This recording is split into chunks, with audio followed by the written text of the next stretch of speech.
அனைவருக்கும் வணக்கம் ஃப்ரெண்ட்ஸ். கொஞ்சம் எனக்கு உடம்பு முடியல.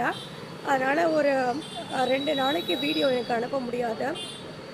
அது மட்டும் இல்ல, இந்த பனி அதிகமாக இருக்குது இந்தியாவில். பனி அதிகமாக இருக்குது. இந்த ஈரத்தில் சாமான் தேய்க்கிறது, துணி துவைக்கிறது, சமைக்கிறது, இதே மாதிரி காலையிலேருந்து நைட்டு வரைக்குமே பெண்களுக்கு, அதுவும் வீட்டில் இருக்க பெண்களுக்கு ஈரத்துலேயே வேலை இருக்கிறதுனால இங்கே உடம்பு முடியாமல் நிறைய லேடிஸ்க்கு உடம்பு முடியாமல் நிறைய பேருக்கு ஆகுது. ஸோ நீங்கள் உங்கள் உடம்பை பார்த்துக்கோங்க. ஈரத்தில் அதிகம் கை வைக்காதீங்க. அது மட்டும் இல்லை, ஒரு உடம்பு முடியலன்னா, ஒரு உடம்பு முடியாதவங்களுக்கு ஒரு ஹாஸ்பிட்டல் கூட்டிகிட்டு போங்க. ஒரு ஹாஸ்பிட்டல் கூட்டிகிட்டு போங்க. அவங்களுக்கு அவங்க உடம்பை கவனிச்சுக்கோங்க. உங்களால் அப்படி முடியலையா, நீங்கள் உங்கள் உடம்பு நல்லா தான் இருக்குன்னு சொல்லாதீங்க. நீங்கள் நல்லா தான் இருக்கீங்க அப்படின்னு நீங்கள் சொல்லாதீங்க. ஏன்னா அவங்களுக்கு உடம்பு முடியலன்னா அவங்களுக்கு தான் தெரியும்.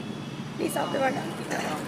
அதே மாதிரி இன்னொரு விஷயம், நல்லவங்க கெட்டவங்கன்றது யாருன்னா, நம்மளுக்கு கஷ்டப்படும் போது, நம்மளுக்கு உடம்பு முடியாத போது யார் நம்ம கூட இருக்காங்களோ அவங்க தான் நல்லவங்க.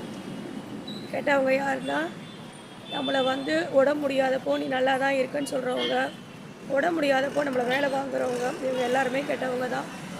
நல்லவங்க யார், கெட்டவங்க யாருன்னு புரிஞ்சுக்கிட்டு உங்கள் உடம்பு ஆரோக்கியத்தை பார்த்துக்கிட்டு சிங்கப்பெண் நீங்கள்.